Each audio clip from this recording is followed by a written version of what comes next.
Boa noite. Grande alegria estar aqui com os irmãos, cultuar ao Senhor com os irmãos. Muito bom. Ficarei aqui por muito tempo cantando alegremente, como vocês cantaram aqui hoje, né? Alegremente, exaltando o Senhor. O Senhor, de fato, Ele merece o nosso louvor. É um privilégio se reunir como igreja, cultuar ao Senhor publicamente. Né? É um grande privilégio para nós. Nós somos chamados para isso. Nós somos chamados para exaltar o Senhor, para louvar o Senhor. Aí o culto público não é pouca coisa, por causa disso, né? Por causa do chamado do Senhor. Ele merece, né, a nossa adoração. Aí quando a igreja se reúne em culto para adorar o Senhor, ela faz o que há de mais importante para ela fazer. Esse é o papel mais importante da igreja, não é? É cultuar ao Senhor. Eu estou cada vez mais convencido disso, pastor Marcelo. É um privilégio, né? E aí com isso é um privilégio para nós como crentes, nos reunirmos como igrejas locais espalhadas pelo mundo inteiro para exaltar o Senhor. Estou contente com os irmãos aí, muito obrigado, aniversariando, né? Então os irmãos já estão aqui já há tantos anos, exaltando o Senhor regularmente, não é? Como igreja. Estou contente de reencontrar aqui, né, vários amigos. Já tinha bastante tempo que eu não vim aqui, então uma alegria reencontrar amigos também. Como o Marcelo falou, a Vanessa está me acompanhando, a minha esposa querida. Somos casados há 22 anos, nossos filhos não vieram hoje, né? A Sarinha, especialmente, está dando aula lá hoje, está na escala esse mês, está dando aula. Mas nossos filhos, né, nós temos o Samuel, a Sara e o André, conhecido aí já da maioria.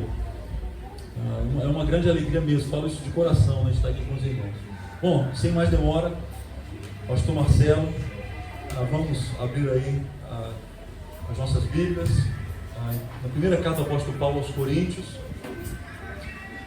Já que estamos comemorando o aniversário dessa igreja e refletindo sobre a maturidade cristã, eu convido os irmãos para abrirem suas Bíblias numa carta que trata da verdadeira maturidade. Da verdadeira maturidade espiritual. E nós vamos ler agora apenas 3 versículos que vão assim no coração dessa questão da verdadeira maturidade espiritual. Algo assim muito importante, não é? Esse é o contexto desse maravilhoso texto de 1 Coríntios 13. Nós vamos ler só os primeiros 3 versículos, como eu disse.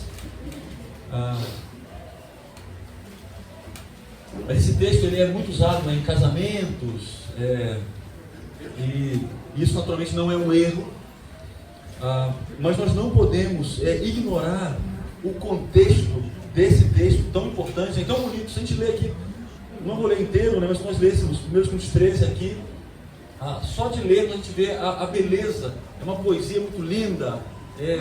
As pessoas, crentes e não crentes, adoram esse texto, né? Todo mundo gosta desse texto. Mas eu penso que algo que é esquecido em relação a esse texto é o contexto em que ele está inserido.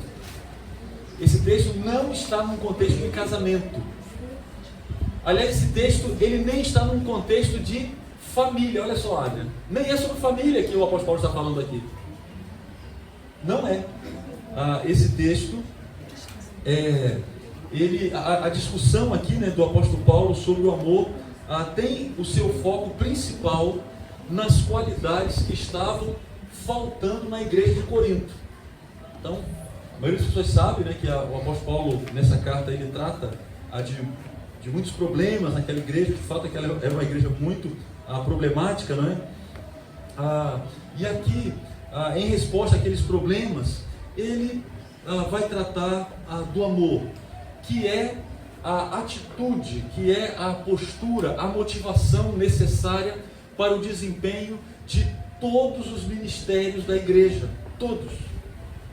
E o contexto imediato aqui é o exercício dos dons. Então ele está tratando sobre os dons, e ele vai falar, olha, o amor é necessário para o exercício de todos os dons. Então, o que acontece na primeira carta aos Coríntios? Nessa parte aqui nós temos uma grande divisão, uma grande seção aqui da carta. Aqui vai do capítulo 11 até o capítulo 14. No capítulo 11, um texto famoso também sobre a ceia, ele faz correções, né, sobre a ceia, que ceia celebrada com egoísmo. Olha que coisa contraditória. A ceia na igreja de Corinto era a marca grande da celebração da ceia, era o egoísmo. Mas a ceia é um memorial do maior ato de amor já conhecido na história. Então, na hora que eles iam celebrar o amor de Deus pela igreja, eles eram egoístas uns com os outros. E aí era uma contradição. O apóstolo Paulo naturalmente vai corrigir isso. No exercício dos dons, capítulo 12, tinham problemas também. No exercício dos dons, tinha competição, tinha desprezo. Então um achava o seu dom mais importante que o do outro. E aí ele diz, olha, a diversidade é necessária na igreja. Deus, ele tem, a igreja é como um corpo que tem vários membros. E é assim que Deus nos reuniu como igreja. Por isso que não dá para... E aí ele tem um texto lá que as crianças acham engraçado, de fato é engraçado mesmo, né? Que ele coloca alguns membros do corpo dizendo, olha, porque eu não sou a outra parte, eu não faço parte do corpo. Ela diz, não, isso não tem cabimento. É necessário para que você olhe para uma pessoa e veja um corpo, ela precisa ter membros diferentes, não é? Não tem um corpo feito só de cabeça, não tem um corpo feito só de mãos, um corpo feito só de pés ou de pernas, não tem. O corpo tem vários membros. Bom, então esse é o contexto, né? Imediato dessa passagem tão bonita. E aí parece que o apóstolo Paulo muda de assunto no capítulo 13, mas ele não muda de assunto. E fica muito claro que ele não muda de assunto, porque no capítulo 14 ele vai continuar tratando dos dons. Então no capítulo 13 ele vai assim ao coração da questão. Qual é o coração da questão? O amor. O amor, que é uma marca de uma igreja madura, que é uma marca, que é a grande marca de um crente maduro. Sobre o amor, nós não podemos esquecer que a grande referência daqueles irmãos, né, ali no primeiro século, lá atrás, 2000 anos atrás, a grande referência a respeito do amor era o que Jesus fez na cruz. Imagine só, se o apóstolo Paulo falaria sobre o amor sem lembrar o que Jesus fez na cruz. Imagine o apóstolo Pedro falando sobre o amor sem lembrar o que Jesus fez na cruz. Não dava para esquecer. Então, quando ele falava sobre o amor, ele não estava falando das músicas românticas de hoje. Ele está falando do amor de verdade, de algo extraordinário. O amor que ele está falando aqui provém da natureza daquele que ama, não do mérito do objeto do amor. Então tem lá alguém, né? Eu amo porque fulano é assim, assim, assim, assim, faz muito bem para mim. Não é disso que ele está falando aqui. Ele está falando de alguém que ama por sua natureza amorosa, e não porque aquele que ele ama tem mérito, faz coisas para ele. É desse amor que ele está falando aqui.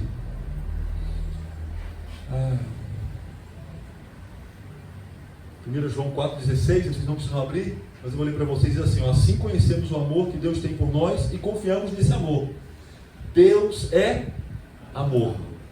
Todo aquele que permanece no amor, permanece em Deus e Deus nele. É desse amor que o apóstolo Paulo está falando. É do amor que marca o próprio Deus. É o amor que aprendemos com Deus. Sem Deus nós não conheceríamos o amor. Sem Deus nós não conseguiríamos amar. Então vamos ler aí 1 Coríntios 13. Aliás, vou ler uma frase, né, do capítulo 12 ainda.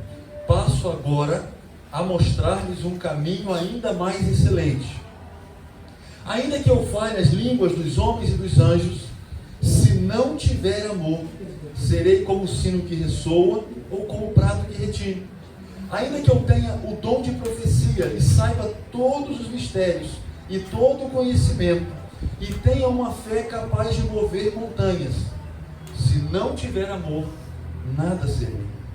Ainda que eu dê aos pobres tudo o que possuo, e entregue o meu corpo para ser queimado, se não tiver amor, nada disso me valerá.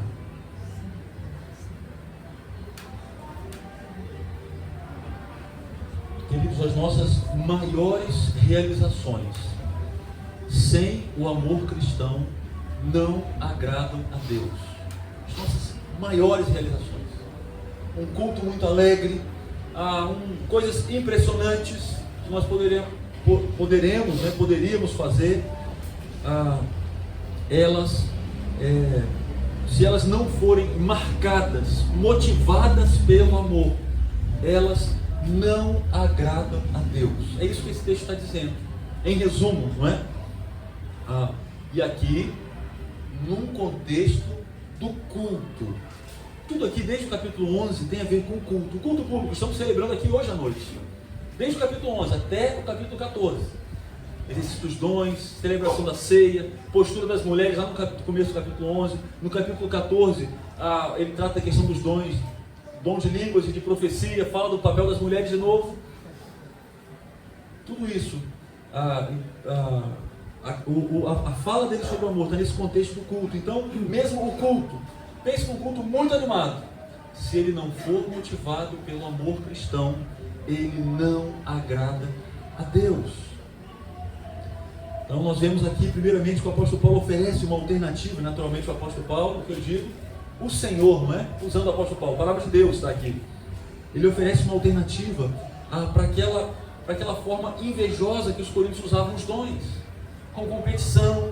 Ele diz: olha, eu vou propor para vocês um caminho mais excelente. E aqui ele não está descartando os dons, mas ele está propondo a motivação para o exercício dos dons. Então ele insiste que a coisa central não é o que fazemos. E os coríntios estão muito voltados para o fazer. Porque quando nós fazemos coisas, as pessoas ficam impressionadas, né? Mas o apóstolo Paulo diz: não, a questão é a prática do amor. O que fazemos precisa ser feito motivado pelo amor cristão. O amor é um dom de Deus. Ele se origina da redenção de Cristo, não é? Mas ele não é um dom como o de profecia ou os outros dons que ele lista lá no capítulo 12. Está falando aqui de um presente recebido da parte de Deus que nós não conheceríamos. Queridos, se Deus não nos tivesse amado, nós não conheceríamos o amor. Imagine como a nossa vida seria vazia, não é? É assim a vida de quem ainda não creu em Jesus, ainda não conheceu o amor. Por isso que a vida é vazia, é incompleta ainda, não é? Precisa de Cristo. As maiores realizações sem amor não agradam a Deus. O amor é aquilo que torna válido aquilo que fazemos para o Senhor e para os nossos irmãos. Então, uma ação sem amor, uma ação cristã, não é? Aparentemente cristã, sem amor, é como uma nota falsa. O que vale uma nota falsa? O que ela vale? Nada. Mas é de 50 reais. Você diz: mas é de 50 reais, é de 100 reais, mas ela é falsa. Ela não vale nada. Ela não vale nada. É isso, são as nossas ações, se não forem motivadas pelo amor.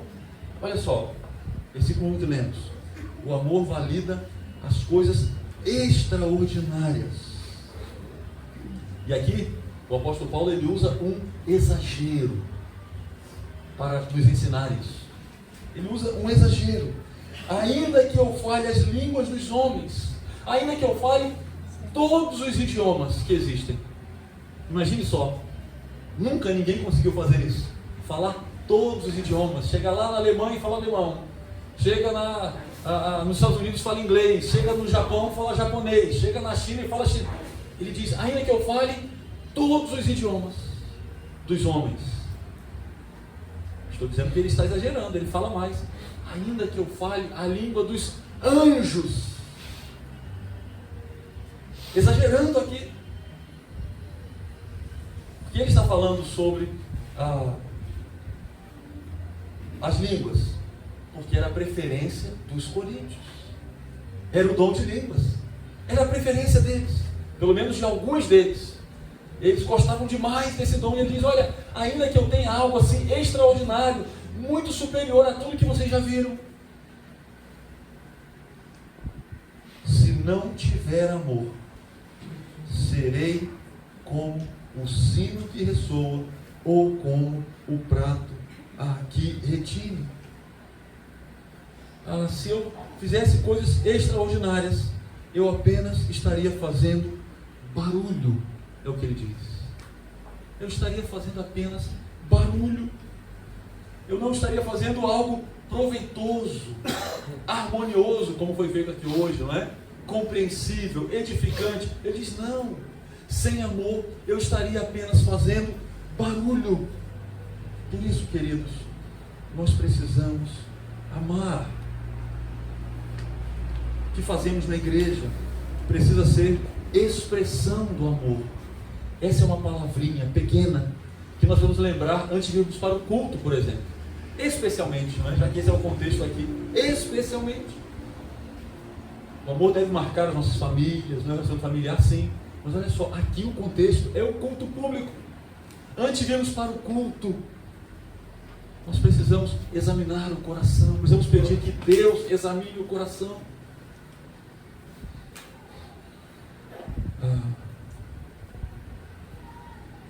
O amor valida também o conhecimento. Olha aí o versículo 2.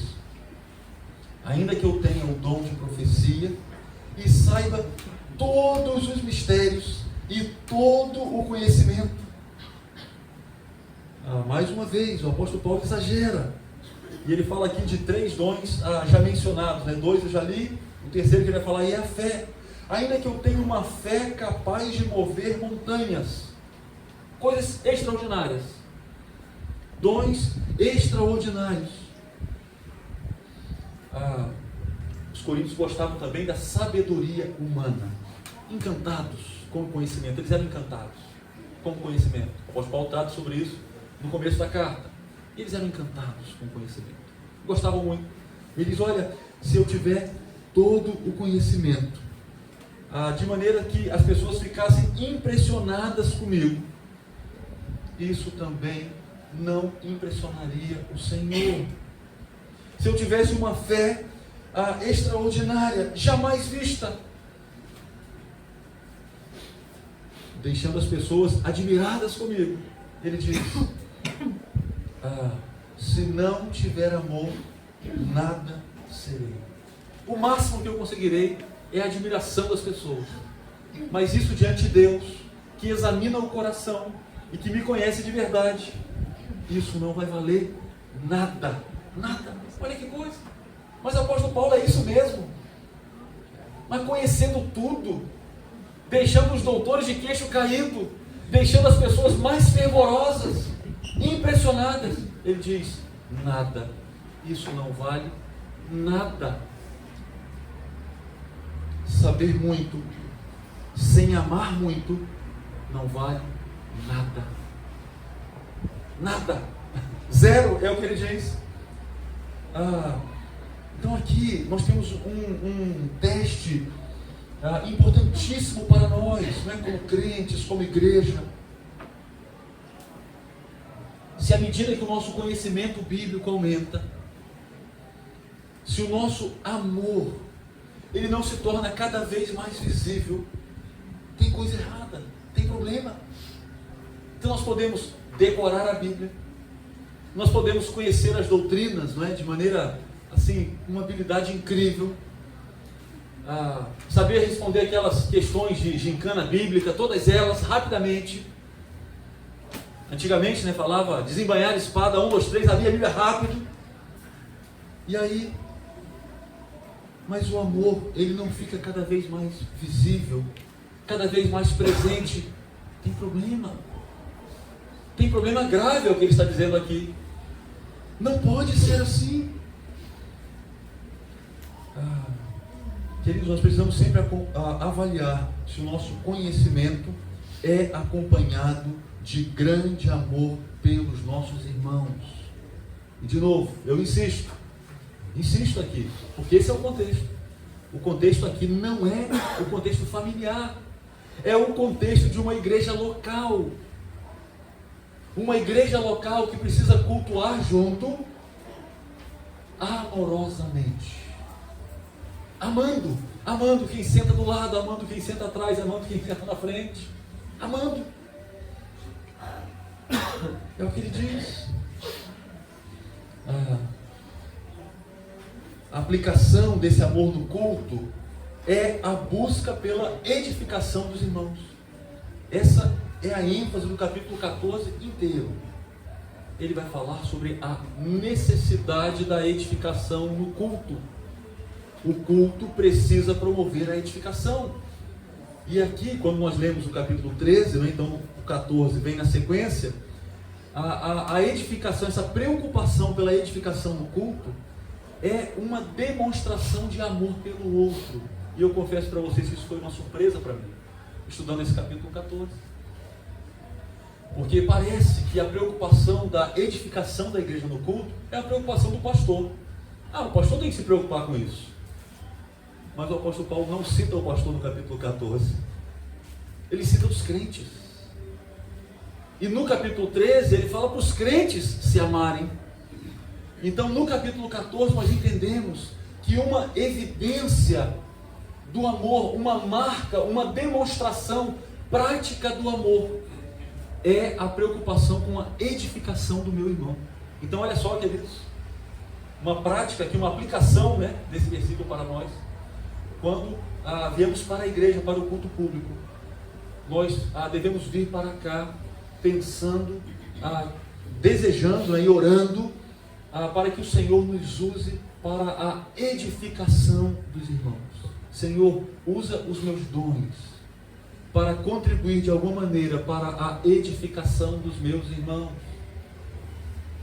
Eu penso que normalmente nós pensamos na nossa edificação, que é claro que ela acontece, não é? É claro, a gente vem para a igreja com uma expectativa de crescer, de aprender, de ser confrontado, de ser transformado. Mas a ênfase aqui é a preocupação com o outro, com a igreja. E de novo, ele não fala para o pastor: pastor, se preocupe com a edificação da igreja. Não, ele fala para cada crente que vai cultuar. Sabe o que estava acontecendo em Corinto? Eles não estavam preocupados com os outros. Então cada um queria exercer o seu dom, e havia confusão, havia muito barulho, não havia a preocupação com a edificação do outro, faltava amor no culto. E aqui nós poderíamos pensar, muitos desdobramentos. Então o louvor, fiquei muito contente hoje aqui, cantando, já falei com vocês, fiquei contente mais. Olha só, o volume dos instrumentos tem a ver com isso. Olha que coisa. Então os músicos, ao invés de se preocuparem em fazerem uma exibição, você não está preocupado, como vocês fizeram aqui hoje, de conduzir a igreja. E aí nós cantamos juntos, conduzir com músicas boas, bíblicas, com um volume que possibilita o entendimento, porque é isso que o apóstolo Paulo defende no capítulo 14. Para haver edificação, precisa haver entendimento. Senão não tem. Imagina se eu estivesse aqui agora fazendo como acontecia, nas missas antigamente. Eu estivesse falando em latim, eu não sei falar latim, mas se eu estivesse falando em latim aqui, não vai haver edificação se não houver entendimento. Quando tem muito barulho, não tem edificação, porque não tem entendimento.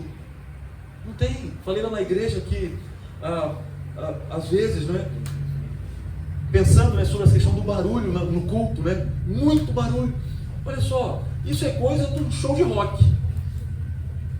Só que num show de rock, as pessoas não vão para lá, eu penso, não vão para lá assim, querendo refletir sobre a vida. Assim que eles vão para lá, eu vou refletir sobre a vida, eu vou para um show de rock, eu vou ler um texto e aprender e crescer. Não. Muitas vezes esses shows são acompanhados de bebida, para algumas pessoas de drogas. Olha só, o que não tem ali é uma preocupação com o entendimento, com reflexão, com a avaliação da vida, com o entendimento da vontade de Deus. O culto é diferente. O culto, ele precisa promover edificação. E para que ele promova edificação, precisa haver entendimento. E isso é uma aplicação do amor. Olha que coisa. Então, o que nós vamos fazer, tudo que nós vamos fazer na igreja, nós vamos fazer com essa preocupação de promover a edificação do meu irmão. Essa preocupação amorosa, não é? Vamos caminhar um pouquinho mais. O amor valida também os maiores atos de bondade. Versículo 13 que já lemos, né? Impressionante. Ainda que eu dê aos pobres tudo o que possuo e entregue o meu corpo para ser queimado, se não tiver amor, nada disso me valerá. De novo, não é? Agora ele fala sobre atos de misericórdia, assim, extraordinários, né? Exemplos enormes de sacrifício pessoal, coisas que impressionam a gente. Essas coisas não impressionam a gente? Atos de bondade, não é? Muito grandes, marcantes, não é? Obrigado, ainda tinha água aqui ainda, ó. Não, ainda tinha. Eu vou regulando aqui, ela acaba junto com a pregação. Obrigado, tá? Então, o que acontece? Normalmente esses atos, né, eles impressionam a gente. Nós vimos agora lá em casa esses dias um documentário muito bem feito sobre o 11 de setembro, né, lá nos Estados Unidos, né? Só com imagens reais. Alguns talvez aqui já tenham visto, né, esse documentário. Muito bem feito documentário, triste, né, claro, né, mas muito bem feito. Mas o que nos impressiona ali? Atos de bondade, né, de pessoas que arriscaram a vida para salvar o outro. Então aconteceu isso lá, né? Pessoas estavam em casa, aconteceu o atentado, e aí eles foram para lá e se arriscaram no meio dos escombros, com fogo, com risco de desmoronamento, né? Aliás, muitos bombeiros morreram, né? Porque eles foram atender as pessoas e os prédios desabaram, as torres desabaram em cima deles. Vários bombeiros morreram, bombeiros, policiais, foram vários, né? O documentário conta a história deles e tal. Então isso impressiona a gente. Impressiona muito, né? Só que o que o apóstolo Paulo aqui nos impressiona ainda mais? Porque ele diz que os atos de bondade maiores que nós poderíamos ver, que ficaríamos literalmente queixo caído, se eles não forem motivados pelo amor cristão. Ele diz que isso não vai valer nada. Para a pessoa que realiza, isso não vai ter valor nenhum.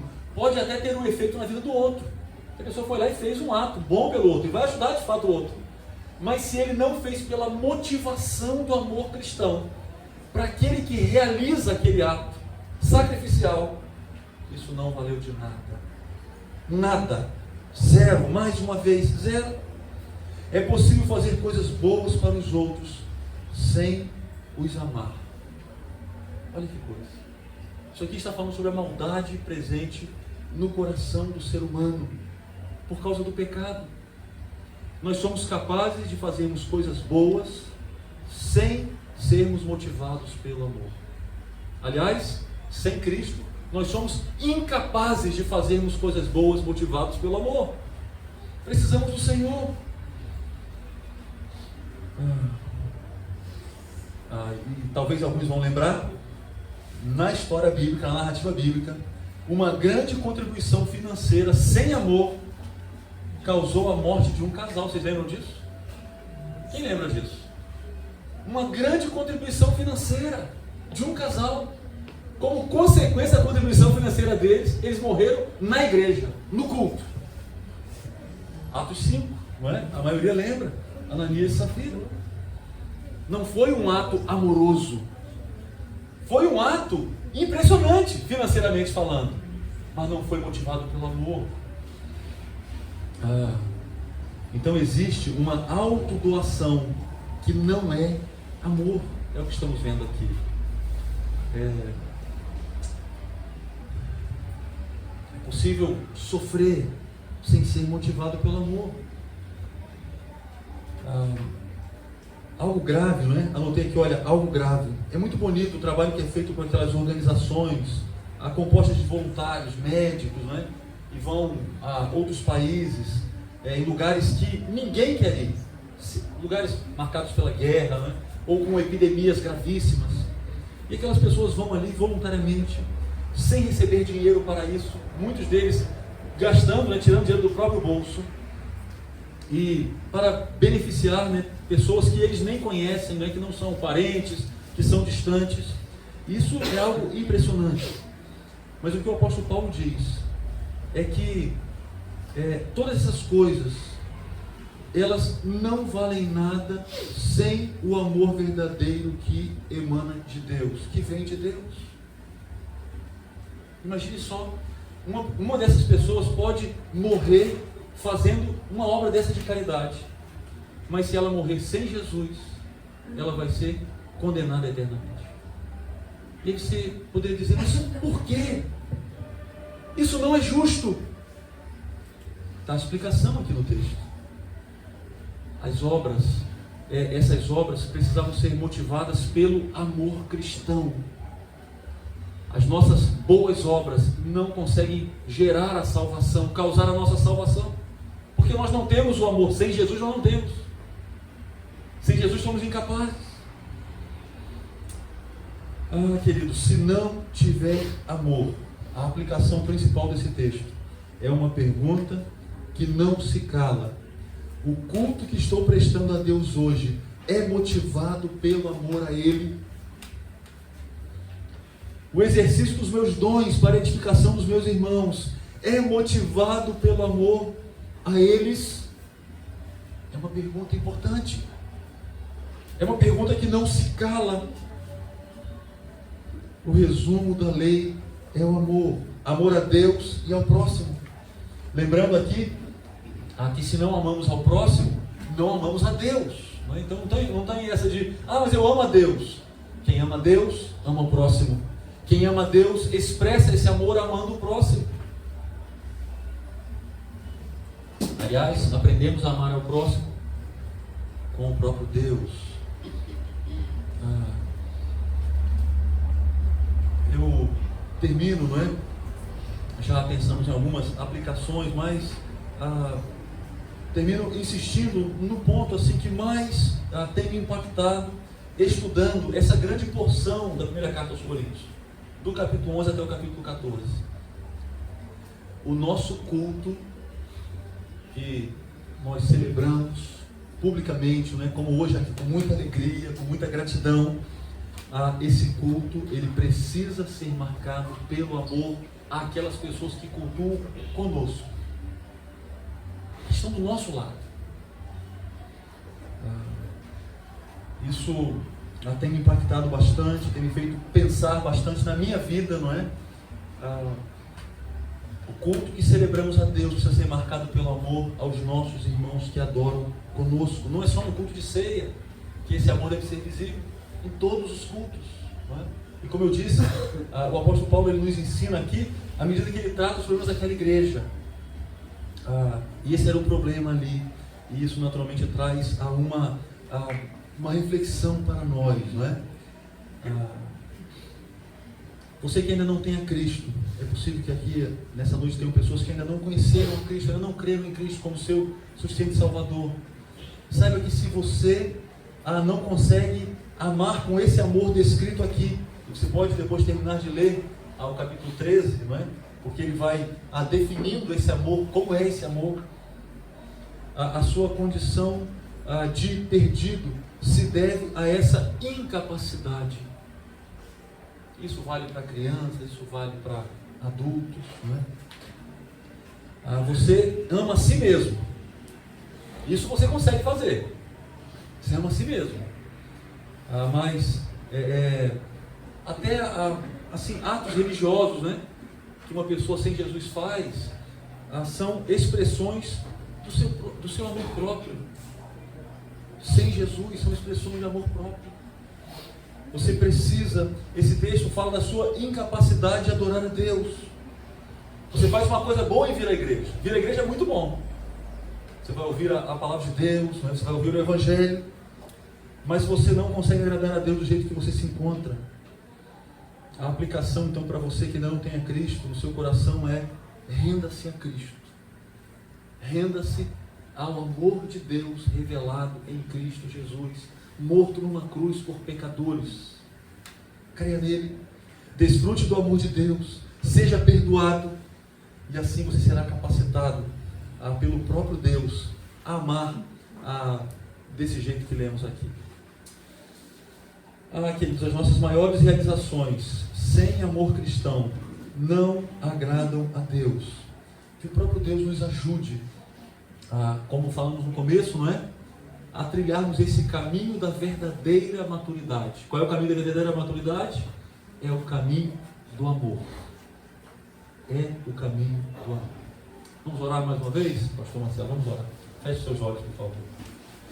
Senhor, nós te bendizemos nessa noite, tão alegre, ó Deus. Que privilégio estar aqui nessa noite com irmãos tão queridos. Agradecendo ao Senhor pela existência dessa igreja por tantos anos.